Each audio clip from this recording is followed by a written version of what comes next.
5 राज्यों के विधानसभा चुनावों के साथ 7 ऐसी विधानसभा सीटें हैं जहां पर उपचुनाव हुआ है और इसमें एक सीट बारामती की है जहां से इतिहास रचा गया है। इतिहास रचा है दिवंगत अजीत पवार जो डिप्टी सीएम रहे महाराष्ट्र के, उनकी जो पत्नी हैं सुनेत्रा अजीत पवार, उन्होंने इतिहास रचा है और इतिहास है कि 2,18,034 वोट के मार्जिन से वो चुनाव जीती।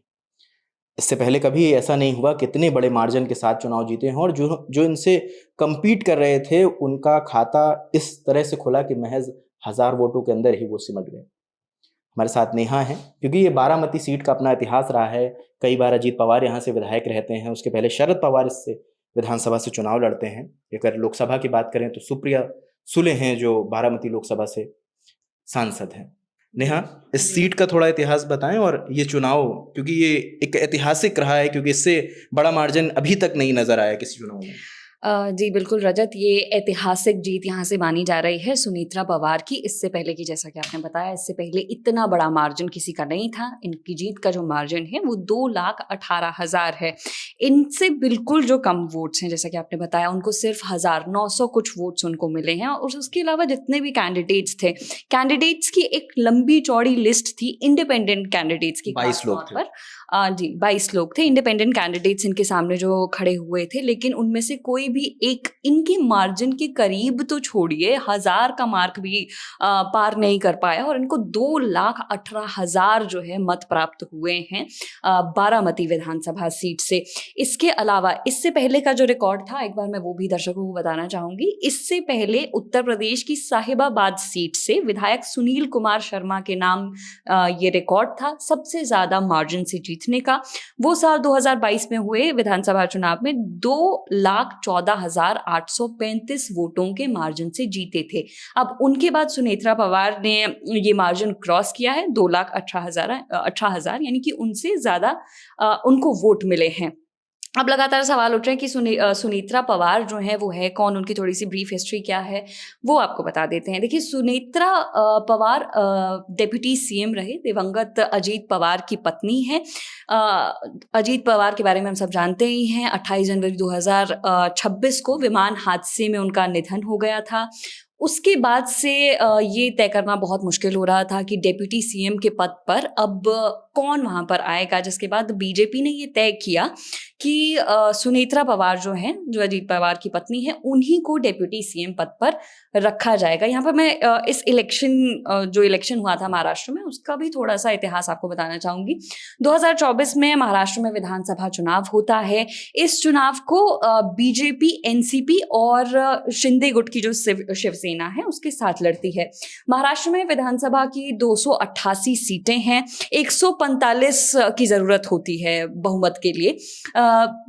बीजेपी लगभग बहुमत के करीब पहुंच जाती है। इस चुनाव में 132 सीटें बीजेपी को मिलती है, लेकिन उसके बावजूद भी बहुमत का आंकड़ा क्रॉस नहीं कर पाती है। तो बीजेपी क्या करती है, 57 सीट वाली शिवसेना और 41 सीट वाली एनसीपी के साथ मिलकर सरकार वहां पर महाराष्ट्र में बनाई जाती है। 2024 की ये बात कर रहे हैं। इसके बाद मुख्यमंत्री का पद बीजेपी के पास रहता है। मुख्यमंत्री बनते हैं देवेंद्र फडणवीस। एकनाथ शिंदे को डिप्टी सीएम बनाया जाता है, शिवसेना जिनकी है शिंदे गुट वाली। और उसके अलावा एक और डिप्टी सीएम का पद जो है वो दिया जाता है एनसीपी के जो सर्वेसर्वा थे, अजीत पवार की मृत्यु के बाद ये बड़ा सवाल था कि किसको बनाया जाए उन्हें या ना बनाया जाए, या डिप्टी सीएम के साथ ही मिलकर चले। लेकिन फिर तय करती है भाजपा की राज्यसभा सांसद, उनकी धर्मपत्नी, उन्हें ये पद दिया जाए और उसके बाद वो डिप्टी सीएम बनती है। लगातार सवाल उठ रहे थे कि क्या उस तरह का इन्फ्लुएंस जो है रहेगा सुनेत्रा पवार का या नहीं रहेगा, लेकिन अभी जो चुनाव नतीजे आई हैं उनसे दो चीज़ें पता चलती है। एक तो लेगेसी जो है अजीत पवार की वो अच्छे से कैरी ऑन हो पा रही है।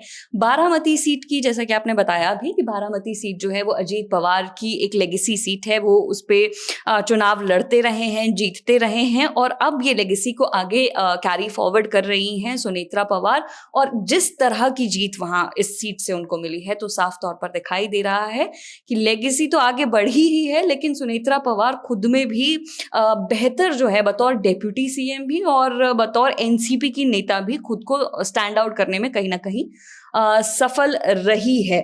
उनको कई लोग बधाइयाँ भी लगातार दे रहे हैं इस बड़ी जीत के बाद। एकनाथ शिंदे ने ट्वीट करके उनको कांग्रेचुलेशंस कहा है। उन्होंने लिखा है heartfelt congratulations to deputy chief minister Sunetra Tai Pawar on being elected with a margin so high.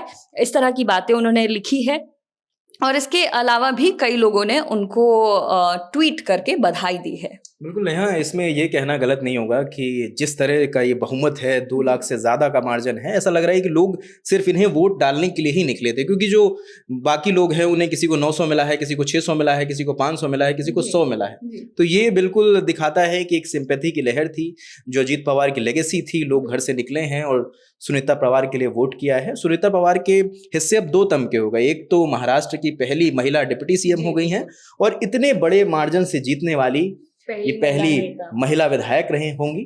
तो ये हमें लगा ये बहुत ज़रूरी बात है, क्योंकि इलेक्शंस पे हम बात कर रहे हैं, 5 राज्यों के चुनाव पर हम। एक चीज मैं और ऐड करना चाहूंगी। प्रधानमंत्री नरेंद्र मोदी का अभी जो वक्तव्य था, जो इलेक्शंस में जीत के बाद 2 राज्यों में उन्होंने संबोधित किया है अपने कार्यकर्ताओं को, उसमें भी उन्होंने सुनेत्रा पवार का जिक्र किया है। उन्होंने कहा है कि जो हमने आपको बताया कि इस तरह का मार्जिन पहले कभी किसी को नहीं मिला, इतनी बड़ी जीत सुनेत्रा पवार ने हासिल की है। प्रधानमंत्री नरेंद्र मोदी ने भी उन्हें बधाई दी। जब 5 राज्यों के चुनावी परिणाम आए जिसमें बीजेपी को बहुमत मिली है, जो पश्चिम बंगाल में जिस तरह से बीजेपी ने झंडा गाड़ा है, उसके बाद पार्टी कार्यालय दफ्तर पहुंचते हैं प्रधानमंत्री मोदी। उसके बाद उनका जो संबोधन होता है उसमें वो बाकायदा जिक्र करते हैं सुनेत्रा पवार का। तो हमें लगा ये, क्योंकि चुनावी 5 राज्यों में चुनाव का तो हम जिक्र कर रहे हैं, लगातार हम लाइव कर रहे थे, हमें लगा ये खबर आप तक लेकर आना चाहिए। बाकी इस रिपोर्ट पर आप जो भी सोचते हैं हमें कमेंट सेक्शन में जरूर बताएं। इस बातचीत में हमारे साथ नेहा थी।